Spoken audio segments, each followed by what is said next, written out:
Hello and Happy New Year, everyone. It is Sunday, the 5th of January, 3306. Our year number went up by one, and you are listening to the Prismatic Congress. The Prismatic Congress is a broadcast by the Prismatic Imperium based in Cubio, an active player group that makes up part of the Ashling Duval community and specializes in roleplay. Today it's again Lord Ward Mistler hosting instead of Jeff Ryan because he still seems lost. We put on Serge Lawrence last time, but nobody has reacted so far. He's still lost in space, apparently. Happy New Year, everyone. I was hoping I would have interesting news for the game news part, but I don't. To at least my own surprise, we haven't heard anything about the January update so far. I was expecting at least a release date announcement already by last month. I was assuming the 5th anniversary stream that they did around Christmas was a good opportunity for announcement, but no, we didn't get anything. So I hope there's everything all right, and we will hear a release date soon. I don't expect it to be too far around the corner now, but unfortunately, no news for the game to announce so far. And with that, we will head into our own branch news. First of all, Branch of Vigor. For the Branch of Vigor, I am very happy with the current state, I have to say. The Prismatic Imperium BGS is very stable, and the Adamantine Union is also in at least the best state that I have seen it in since I took over. We won 3 systems. We won control in 3 systems in a very quick succession. We won the Unilini system, the Kirianga system, and the Yuriwang system. And not just that, we've also pushed them into very solid influence territory by now. So I'm really happy with that. We had an influx of activity. We had lots of people contribute around Christmas, before Christmas, but also after. And aside from things that were reported in our Discord, we also had some random movements that were all positive.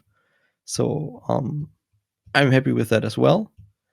And we will enjoy that state for a moment, but we're also looking into our next steps as we move along.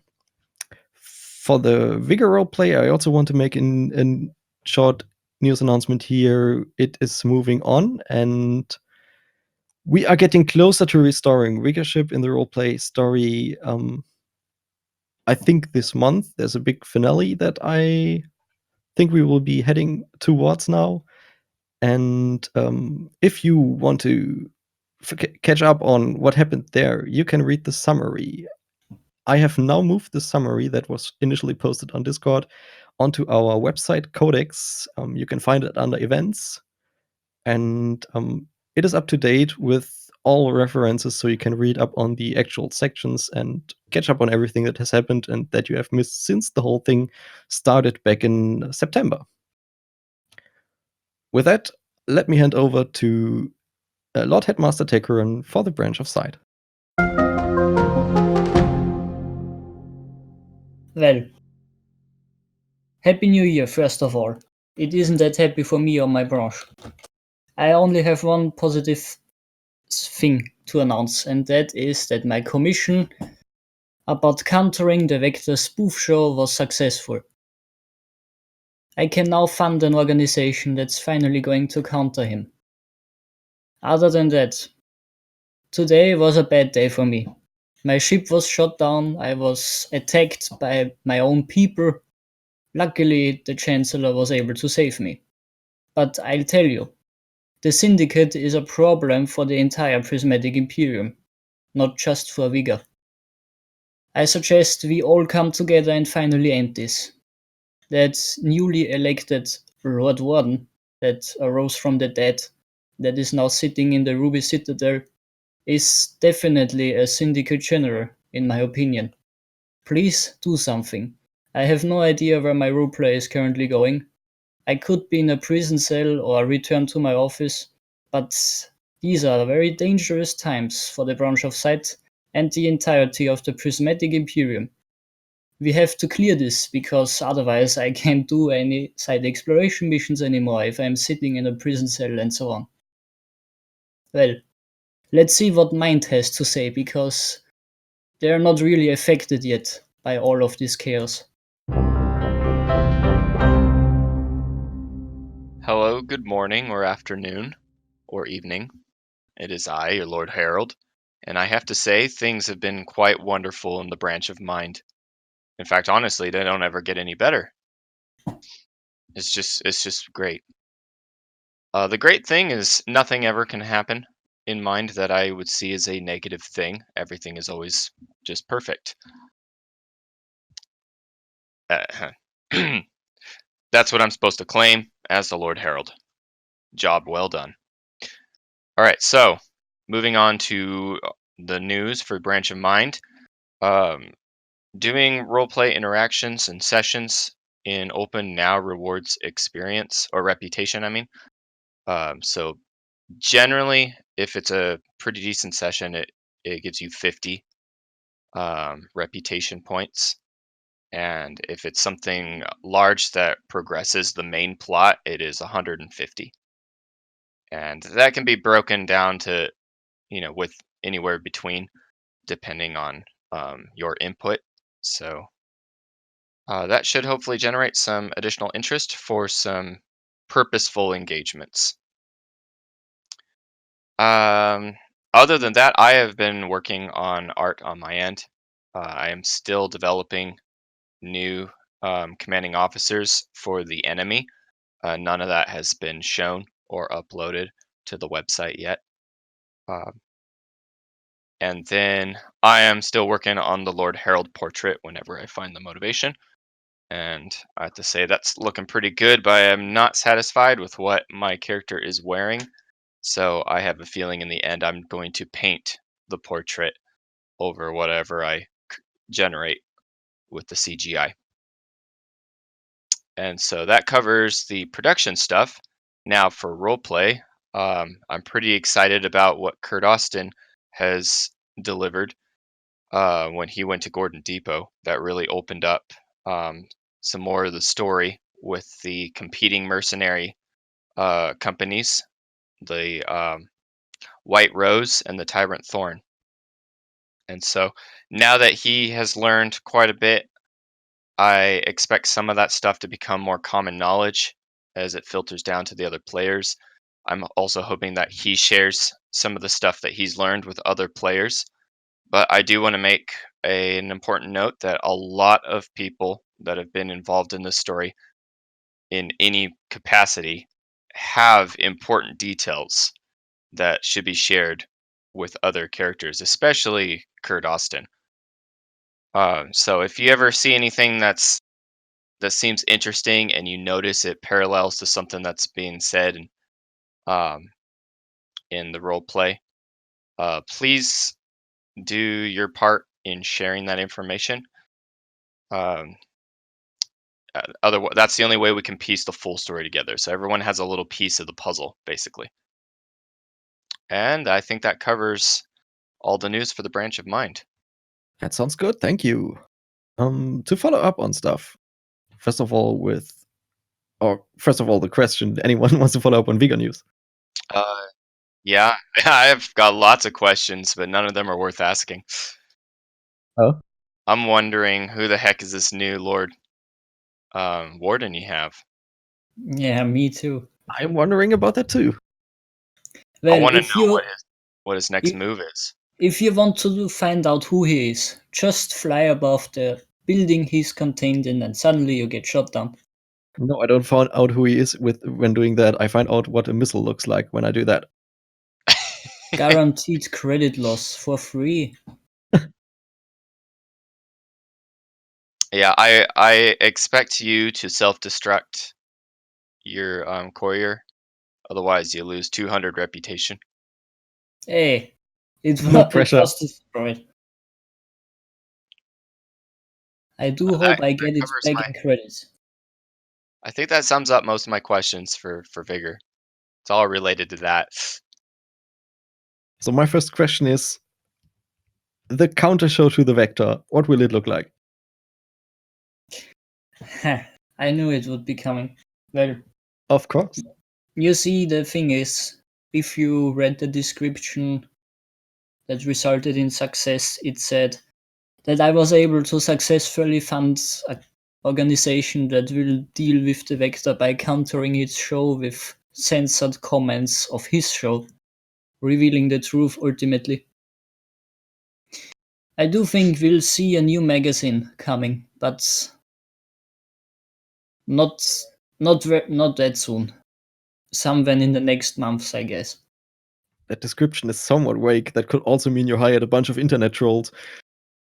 No. Hey, I can give you a hint. Do you really think I just organized some bunch of people working against the vector without my direction or without my input? These articles will partly written by me. So you did you wrote the completed commissions, and it's really funny that this happened to be before Mistler created the case-sensitive font um, that we're now using. Right. So with the exception of one letter outside of Site Discovery Scanner, nothing is capitalized. I thought that was funny. Right. Yeah, Now that you mentioned it, I noticed that what too. was going on? That is precisely why I did that font change, to avoid things like this. Yeah, I think it was a positive change, and I don't think it has been mentioned here before. So We had that on yeah, the last Congress. did we? All right. To come back to my topic, with creating that counter organization, I want to try my first attempt in writing own articles for that stuff. So because later that year I want to create an own site magazine posting I'm articles like I'm really watch excited about broadcast that. and so on.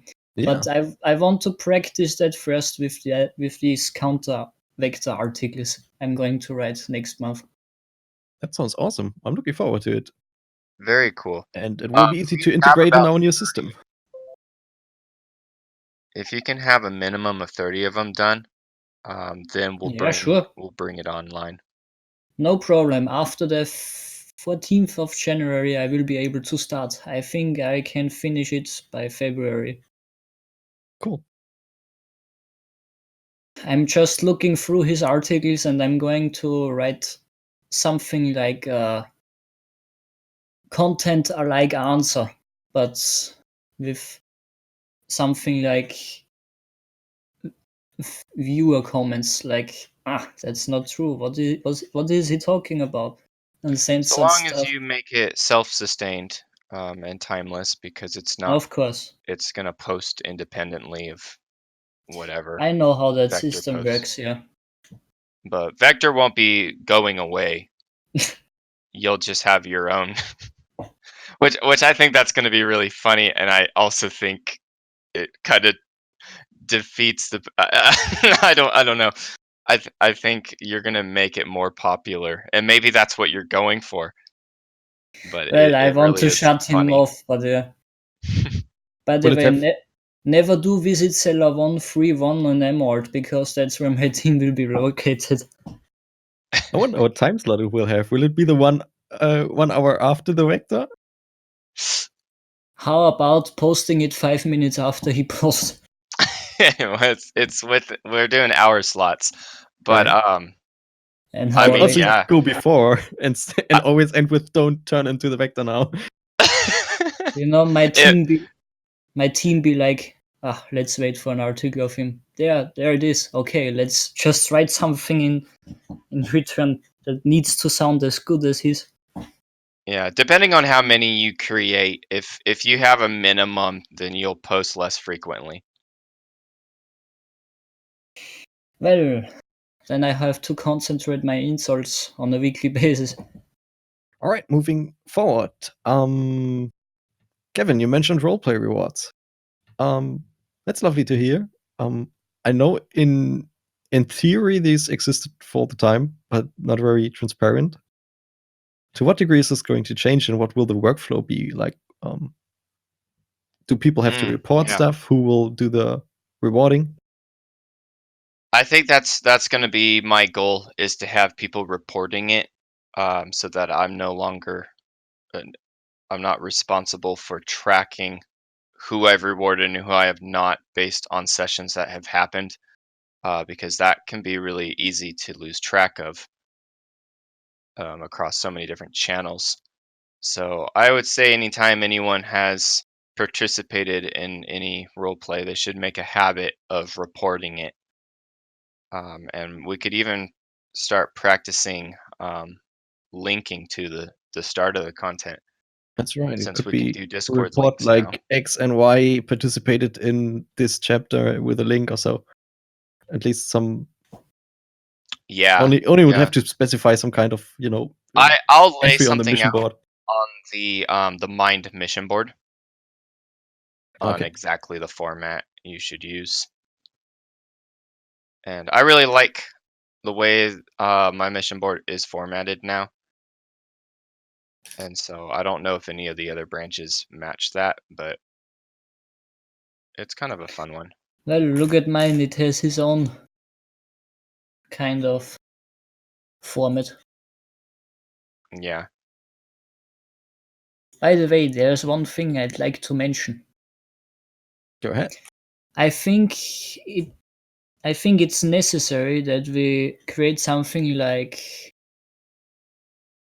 quotation rules for roleplay. For example, some people use that specific mark, I don't know the name in English, to say something, that their Double character quote, yeah. says something. Yeah.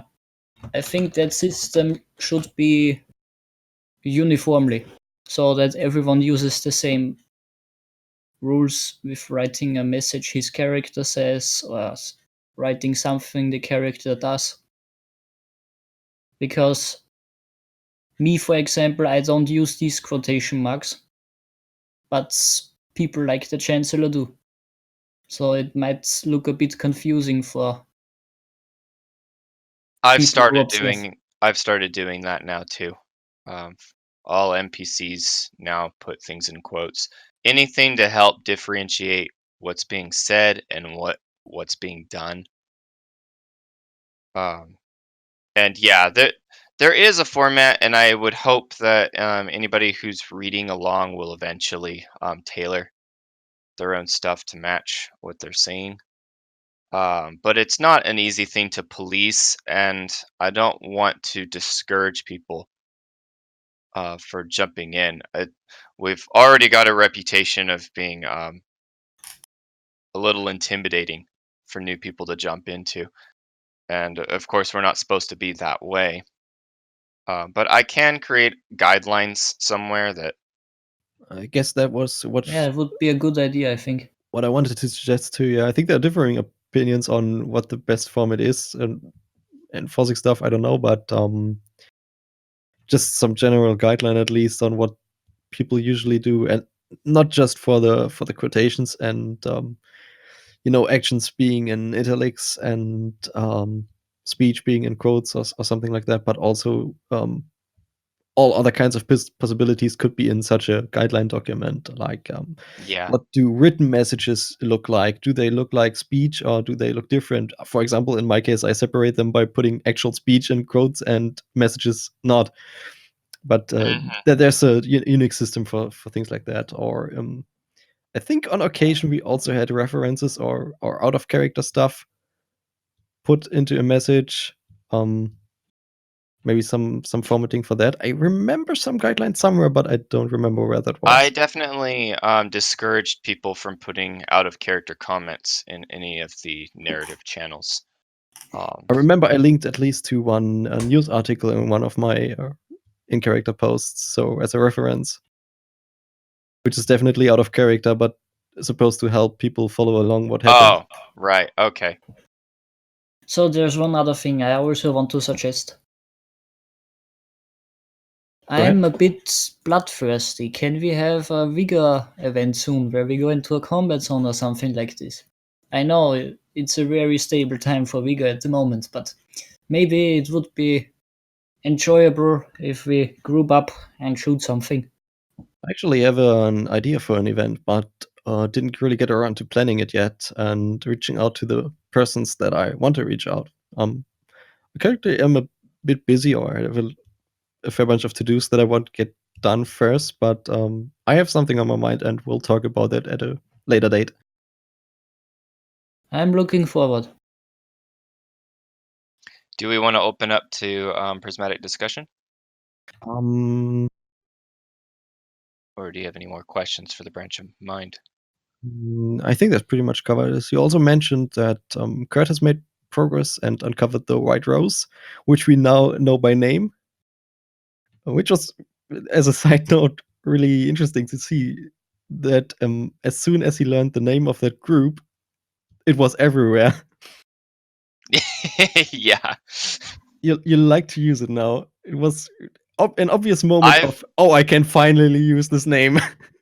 Yep, I've known all along. It's just Finally, the cat is out of the sack. I don't usually intend to do things that way. It's that other people have pieces of the puzzle, but I've noticed that this year people have been guarding their information very closely. Um, and I'm not sure why that is. Well, maybe of the Spencer Isaac event where everything was just in DMs. Well, it also is about a syndicate infiltration everywhere. So Mhm. the Vigor arc going alongside it now probably doesn't help. So everyone has a reason to suspect like enemies everywhere. Yeah, So that might it's contribute a to it. pretty good contrast from what I saw when all of Capital City was in occupation from the Syndicate, and all of the commanders were kind of teaming up together, and they even built a commander base at the Trapeze Resort, and that's where everyone went to share what they've learned. It's just really interesting how things change. But a great example is Commander Barefeet has the mysterious um, crystal bank, I think it's called. And so he's got information that seems to be completely unrelated to anything that with the current arcs, except that it is referencing, or there's something in it, or everything about it is referencing something that Kurt Austin experienced in his dream. And so there's obviously no in character reason why Barefoot would share that with him. But out of character, he'd know if he's been reading, he'll see that it's all pretty familiar, and he'll have a reason to try to make a connection where that information gets shared. That's what I was expecting from what I've seen in the past. It's not happening this time, and so if there is an important detail that does need to be shared, like the name of White Rose, I needed that to be established before we move on with the main story. I'll go ahead and just share it through the NPCs. And so in this case, I think it was the High Overseer that learned what White Rose was, and then it became public. It was the exact And same thing with the Tyrant it. Thorn. He told it to me and the Chancellor when we visited him. Yeah. So he had a good reason to discover it. I just prefer it when players are the ones that make the discoveries. Because I want players to be driving the story, not the NPCs. But I will do it if I have to. But I'll try to create more creative ways to get people to share the information they have. All right. I think Kurt also already uh, put his intentions to share stuff, at least in a short narrative in the role play. So I guess there will be more things happening there. Last question would be, what about the chapter 4 session? That's I'm still working on. I've obviously been very delayed with the stuff I was doing. I never finished the map for it, but I don't think I will for what it is.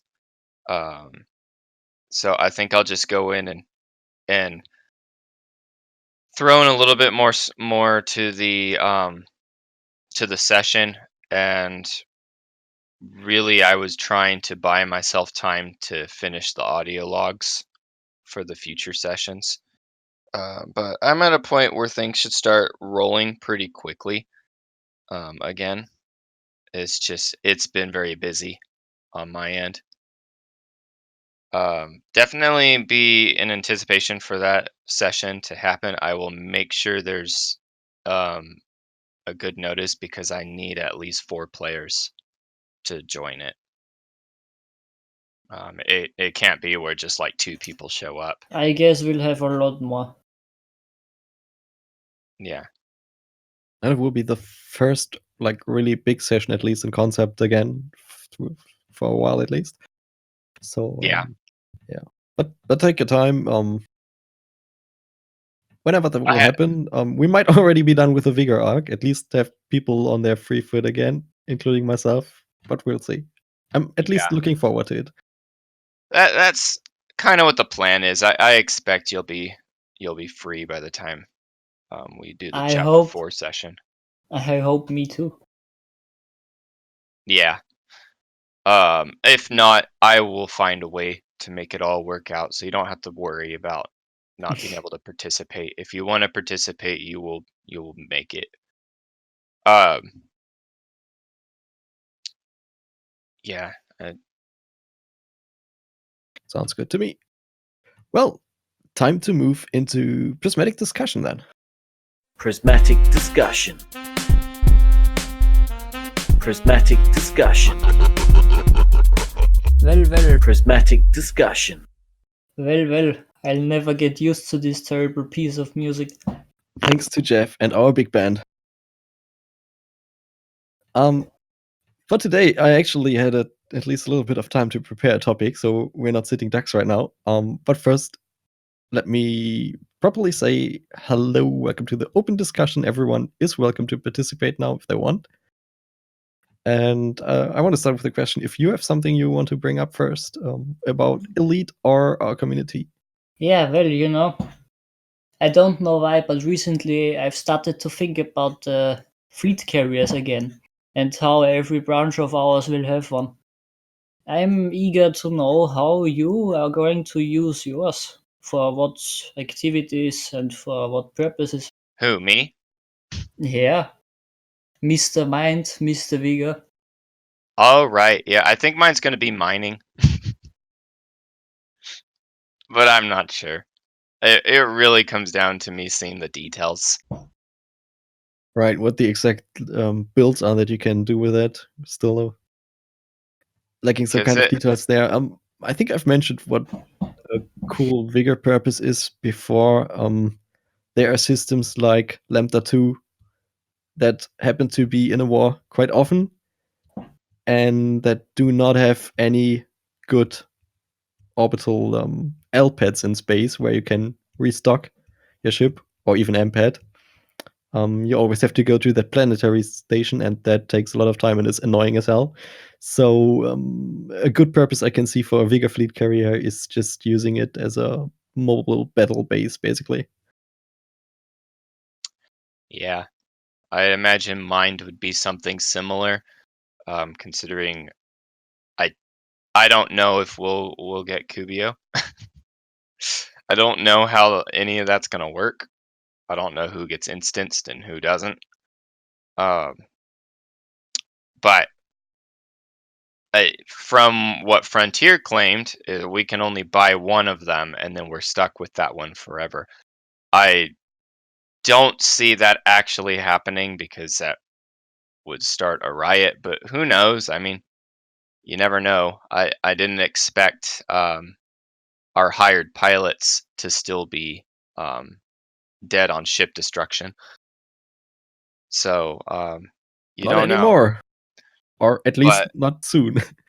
I suspect that if we picked a loadout we hated, we would have the opportunity to change it. There might be a cooldown, or it might be another huge price tag. I don't know, but I don't think I'd get corralled into whatever I picked and be stuck with that for the rest of my career. Yeah. But if that is the case, then I will not be in a hurry to get a fleet carrier. I will do my research to determine which one would be the most beneficial for our group. Because it's not for me. I intend to get one if it's within my budget, but it is not for me. Well, shouldn't there be one for Mind? Yeah, it is for Mind, but I'm not going to use it. I don't see myself relying on it. So I'll try to position it in a place that is effective, and it will have a role that allows people to actually use it. So I'm not sure what that'll be. I would like it to be a trade or mining ship, because those are mined activities, and they used to be the most popular thing to do in the game. You know how things change over time as new things become better, but it used to be trading was the only way to make money in this game. So Branch of Mind had a pretty easy start. There's plenty of time left to get the details. I suppose there will be an announcement at least 1 month before the release. That is currently planned in June, I believe. Well, before you ask what we side are going to use ones for, I guess you know it already. Yeah, I wasn't going to ask. I assume it's going to be an exploration build. It's going to be a mobile exploration base here. We are hoping to reach some previously not reachable positions with it, being the first ones to ever discover new systems. But maybe also bringing it in as a support vessel if Fargoids should invade the bubble again. Well, you can't do both. He can do both. If I'm not jumping too far away. It depends, of course, on the fuel mechanic, which is something we already had before. It's kind of essential to fleet carriers to how exactly this You will know, pan out to work. to be honest, I'd be happy if it would be a 1 week cooldown. I suspect it won't be based on cooldowns. It's going to be based on fuel type, or whether that I imagine it'll be you gathering material. I think we Well, had one hint pointing at something you can get from the commodity market in specific systems, but that's already, I think, speculation. Yeah, I want to know how they'll work when you're too far away from. There must be some kind of way bubble. to synthesize it or get it Yeah. on your own, yeah. And it must be something pretty dramatic then, because one SRV scooping out little pebbles is going to be quite a stretch for filling up a fuel tank on a massive fleet carrier, but who knows. I am excited about it. I know that. I'm glad it's what it is and not like some of the early concept I've seen. I'm still a bit disappointed. I wanted to have an Imperial design on mine. Which I guess is possible still.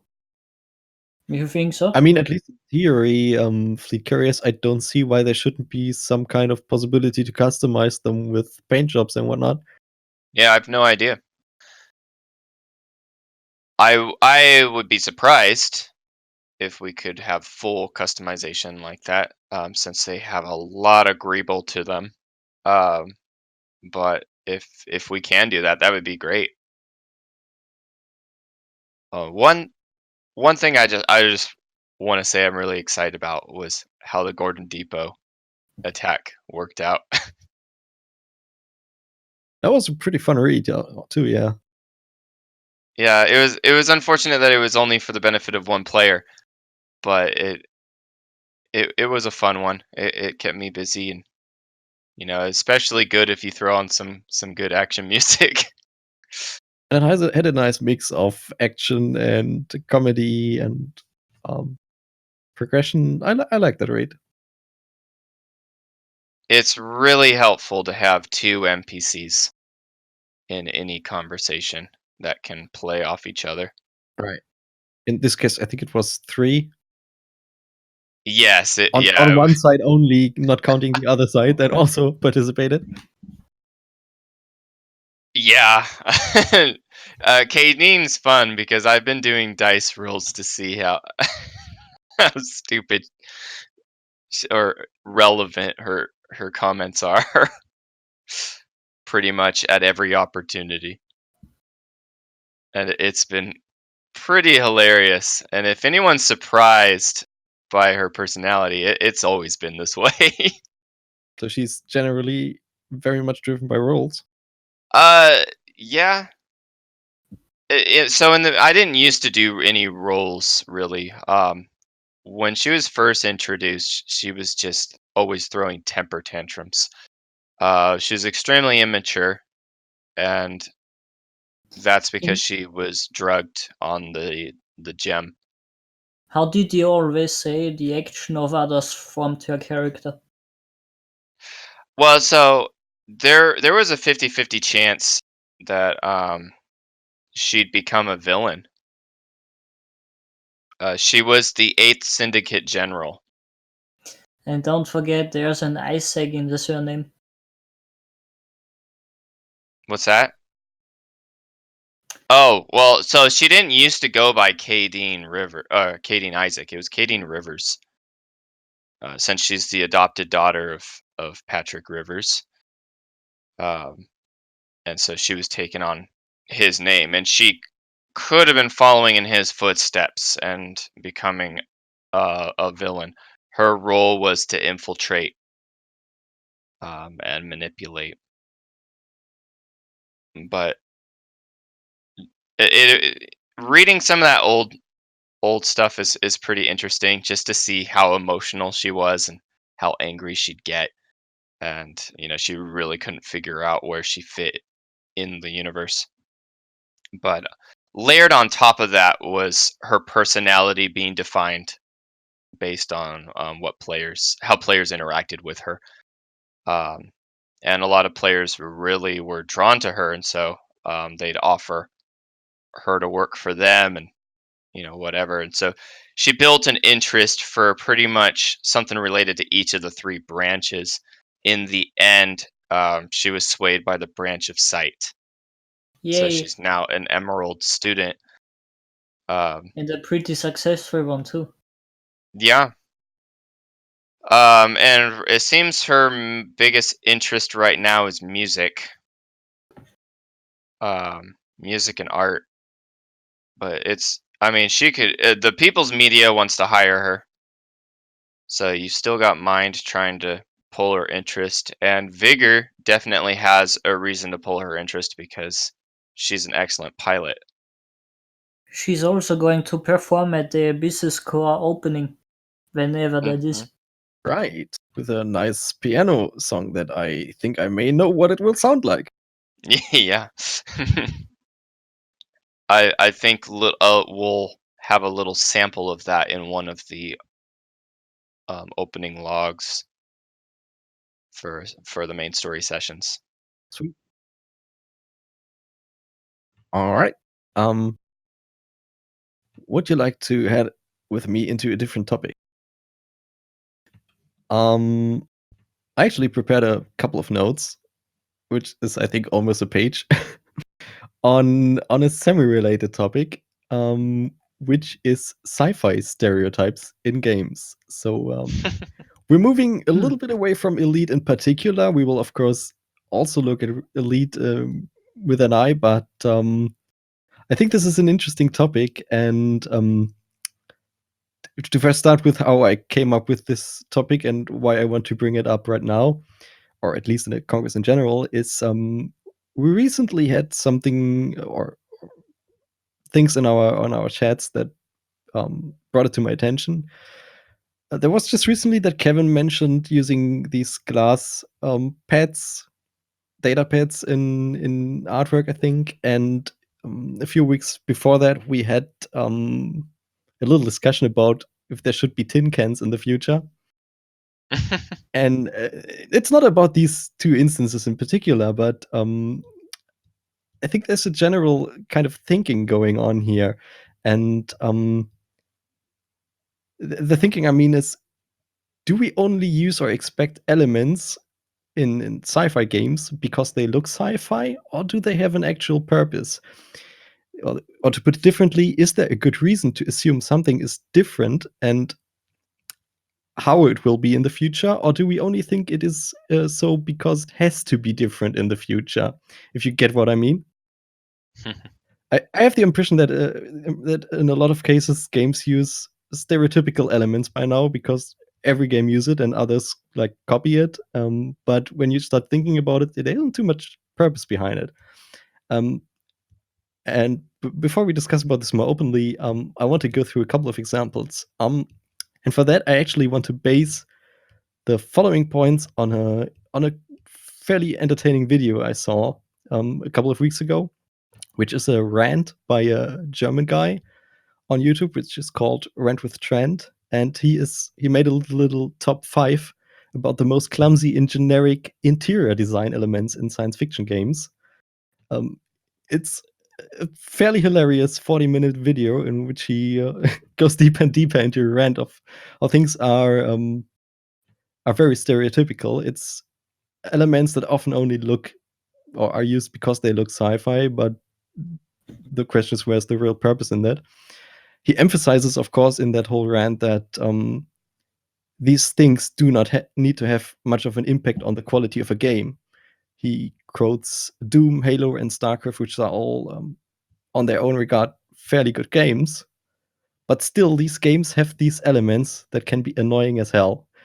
And to go through his top 5 to illustrate what I'm talking about, I'm inclined to agree with every point he made there. So on rank 5, he had holograms. Now, I don't think it's a surprise to anyone that a lot of sci-fi games have holograms, and that is, of course, perfectly fine in general, and holograms are cool. I think we tend to agree on that. I also think, and that's what he also mentions, that holograms make sense for a lot of cases. Like if you have spatial view, you want to illustrate 3D stuff. The sensor display in Elite, for example, is a very good example. You have 3-dimensional information. You want to locate where another ship is relative to your position. So holograms make perfect sense for something like this. If you need distances, they make perfect sense. If you have something portable like display around your wrist and you don't have any room for an actual display, then I guess holograms make a lot of sense. However, there's a lot of use of holograms everywhere, and often it feels like it's only because holograms are sci-fi and they have to be there. Quite often you can see in sci-fi games that holograms are monocolored. They do not support a lot of colors, so if you want to watch pictures of it on it, that will be hard. They always are transparent. There's very rarely only holograms that are completely blocking out light, and this causes issues. For example, there are games where holograms are projected onto a window. So what purpose does this have? You can't use it if the sun's shining in, right? There are hologram advertising columns, like things with paper you have in real now. What sense does this make? You have flat content that is mapped as a hologram onto a cylinder, and all of this content is also transparent so that you can look through it and see the other side with other content, and it all measures up. What is the purpose of that? There are hologram signs on the walls, like something saying, this is room, I don't know, some room. Why does that need a hologram? So there's a lot of use for holograms of all kinds. Yeah. I have an excellent explanation for this. Go ahead. So from my observations, I'd say the most successful sci-fis that we think of are grounded on something we're familiar with. And I mean, think about what the future was imagined 40 years ago. If you go back 40 years ago, how did they see the future? Do you remember how people saw the future, the year 2000? When you could take it So, all the way back to the original Star Trek with their flat buttons and layout, you know what I mean? right. Look at the original series bridge. And a lot of these things age very, very well. I think a really good example is the Alien universe. If you think back on the first Alien movie, and then you think on an excellent video game example would be Alien Isolation, where they really tried to go back to Alien for their reference in the starship designs. There's something important about the familiarity, and I will give you a contrasting example. Did you play Final Fantasy 15? I didn't. So I haven't actually played it either, but I did watch a video of every single cutscene through it, so it was the movie version. And I do have to say it was confusing as heck. Not so much the story, but the elements, the objects, the vehicles. They were not something I could understand. A great example would be a vehicle they hop in that can kind of fly.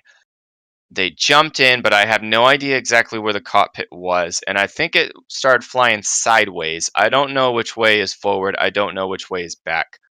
And because of all of this, thinking about it right now off the top of my head, I cannot recall what it looked like. I can't recall anything from that game, what it looked like besides the characters. And that's because they did their absolute best in Final Fantasy 15 to make things look unique. It was an alternate universe that was not at all grounded on our own. And most of the Final Fantasies are grounded. This one was not, and unfortunately it makes it you can't remember most of what you see. I definitely understand where you're going with it. There's some kind of feedback loop of existing sci-fi setting expectations for upcoming sci-fi. So all of these points that I'm going through here are definitely a victim to that. However, I think with the example of being too unique, you run into the same thing. You might end up with things that look different only because they want to have them unique. Yeah. But not necessarily because they make sense. So this One of the is the same examples, issue in essence, just the other side of the extreme. yeah, an example game you mentioned was StarCraft. Right. And something I know about the visual design of StarCraft is everything must be big. It is a stylized game, and so when I say big is you think of a modern trash can. It's something that you want slender that you can stick in a corner. A StarCraft version of a trash can would have, I don't know, a hexagonal extrusion coming out on every single side with Actually, let me petals. let me continue with the list because you're kind of cutting things short already. To at least finish the holograms point, which is already a little bit extensive, but it's the at least one. It's only rank 5 in this reference. Okay. I want to close the loop to why I started with you bringing up these glass pads and why I made the daring statement that these trigger me. In his examples, he also lists one game, I forgot which one it is, and has footage from it, where it's like a computer monitor, just it's a hologram. And it's also light blocking, so you don't have the effect that you can see through it, which is nice. Which leaves the question is, you can see the content on it from behind. Why? Why do I need a hologram that looks like a computer screen that is visible from behind? Similar, it's exactly the same with the glass pad. If I can just use a normal screen and have the advantage that people don't see what I have on my screen from every angle whatsoever. You're asking a technical question here? It would be a lot cheaper. That's what triggered me a little bit when I watched the last season of The Expanse, which was brilliant. I love The Expanse. Yeah. But why do they need these glass pads? Why do they need transparent materials on which some content is like holographically projected if they can just use a normal screen? Where's the issue with that? Do we have It's a any good reason to smaller believe? and lighter device. Do we have any reason to believe screens do not exist in the future and can't be equally as light? Probably still less expensive. Anyway, time to the next point, which you already hinted at. Number 4 in his ranking was hexagons and honeycomb patterns. If you pay attention to sci-fi games, these are also everywhere. Even in Elite, we have a few examples, but Elite is very, very laid back about these stereotypes. I think several ships have hexagons on the floor for whatever reason, but yeah, hexagons are everywhere. There are I floors think that's using the hexagons. extent of Elite's There hexagons.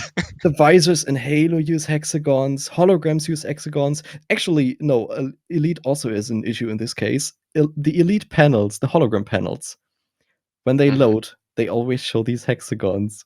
Oh, yeah. It's just such sci-fi stereotype. Why do we need hexagons? But even funnier is in the same example, why do these panels take so long to load?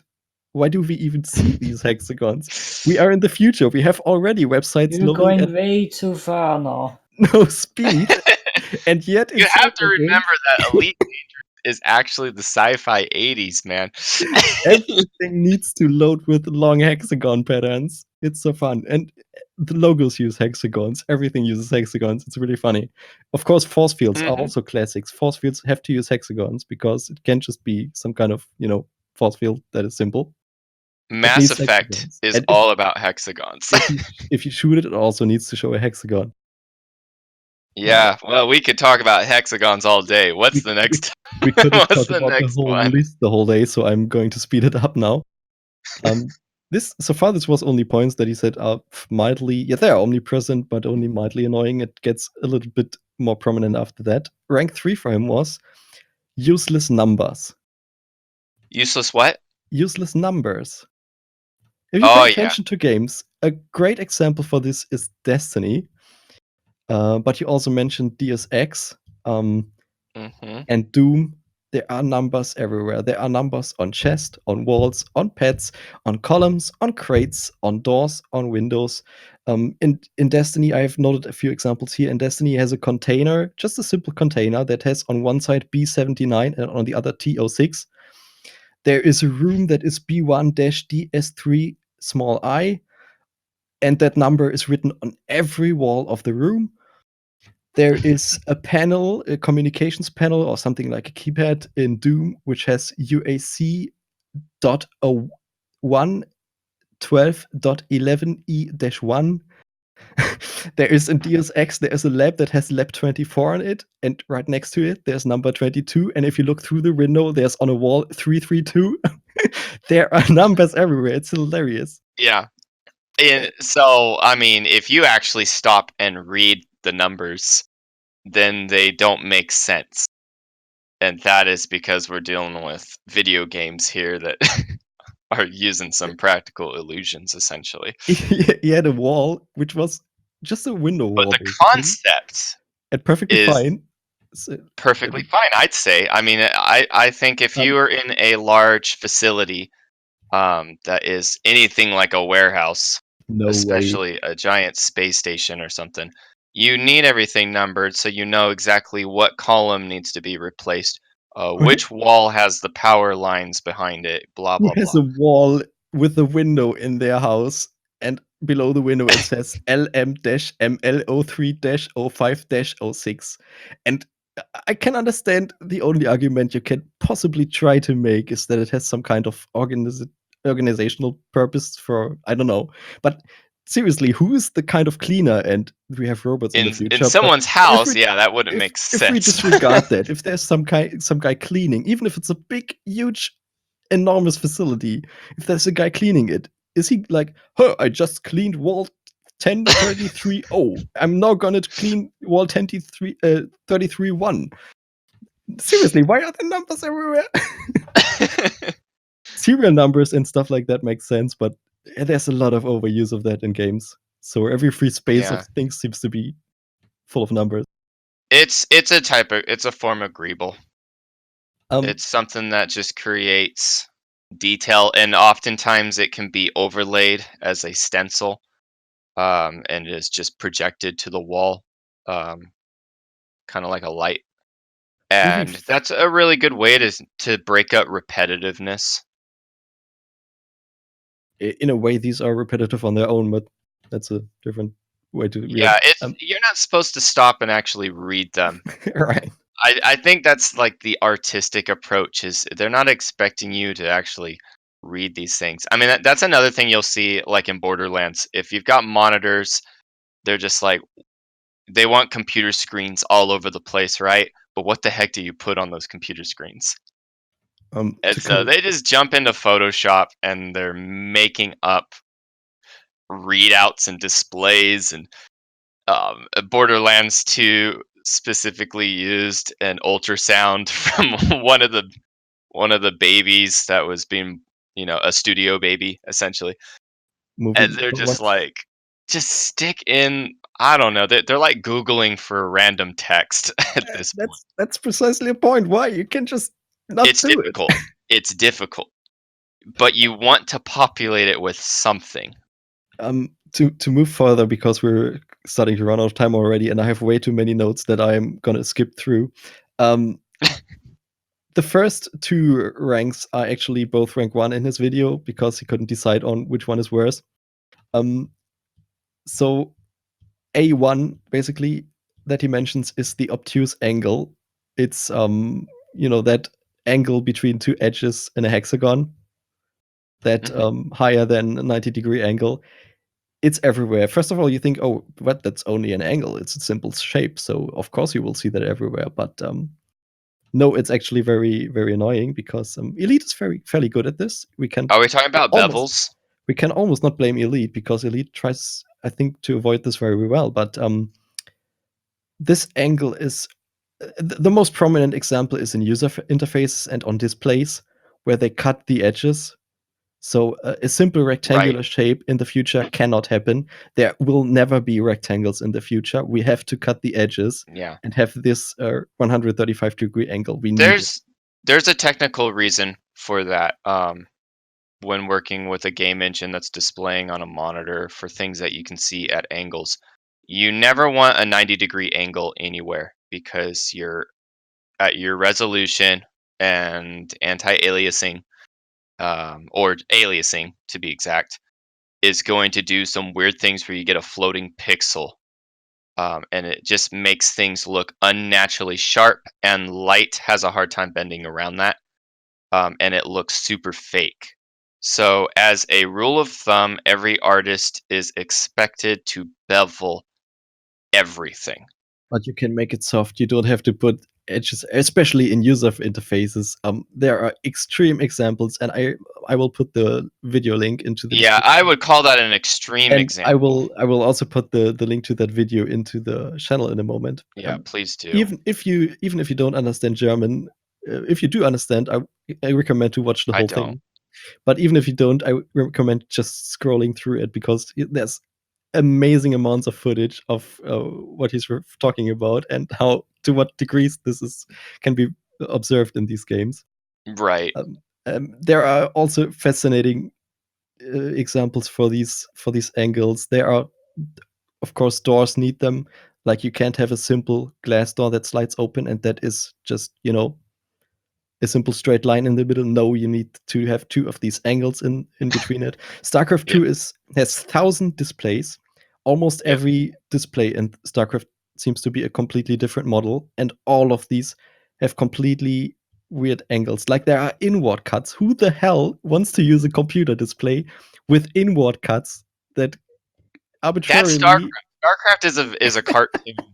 It's so ridiculous. StarCraft is not supposed to be converted to real life. That is it really is a gummy cartoon. Even simple decoration. It's a There can't be stylized. there can't be a circle. No, it has to use these. He calls it the future kink. I think it would be the best translation. I guess it also stems from circuit boards because they use this angle. It's really funny. I recommend you watch Yeah. at least the footage in the video. And to finally, But- before we close the podcast, mention the other number one point. It's the black and yellow hatching, or the danger/caution edge, if you know what I mean. Are we It's- still seeing that? It's also in a lot of places. Everywhere is this black and yellow hatching. And often in locations where it doesn't make sense. He had a very ridiculous example where there was a cutscene. I forgot which game it was. In Halo 5, I noted it down. In Halo 5, where a guy walks over a step that does not have this hatching, but in front of it, there's some random element that has it on it. So the actual point where you can trip over and fall, that does not have the caution edge, but everything else does. There are That's games funny. that have railings and elevators inside an elevator, or elevator doors everywhere. Is this? Again, you're going too far. It's amazing. It's really amazing. So It yeah. does definitely simulate things I've seen in real life with some of the jobs I've worked at. And Right. I'd say there wasn't enough railings and cautions. I could start a whole different rant on how traffic signs are overused in Germany, but that's an entirely different topic. I just wanted to run through these points because I think it's a very interesting topic, and basically my goal of this is to bring this to attention. I hope I didn't destroy sci-fi games for anyone who always sees these things now. But basically, I want to encourage thinking in terms of, when I think of future narrative and what will be cool in the future, always keep in mind if it actually makes sense, and don't just use it because it's a stereotype. It has to be that way. Try to think about it. I'm I'm personally surprised looking forward boxes, to people- crates, and barrels didn't show up on that top 5. I'm personally looking forward to the first studio that can make an awesome science fiction game without overusing the future king, for example. I think it is possible. They Oh, only I'm have to sure it's try. been done. You've just never heard of it because nobody plays those kind of games, man. It's got to but- hit those five things. The way he says it in the video is some games are not good due to their design, but despite it. Anyway, I hope this was a somewhat interesting topic, and at least I had the time to prepare something for this show. That we Yeah, can go through. That's been fun. We You can- seem to be possessed with it. I love it. I could also rant about it. I don't mind it, as he said. It does not impact the quality of a game that much, but it's that kind of annoying. Maybe you're going to be the first person that invents an elevator in an elevator. At least without the black hatching. That would be awesome. All right. Yeah, make it purple. I hope you enjoyed the show. Feel free to put any comments onto Discord or below the podcast video, and I hope I'll see you next time.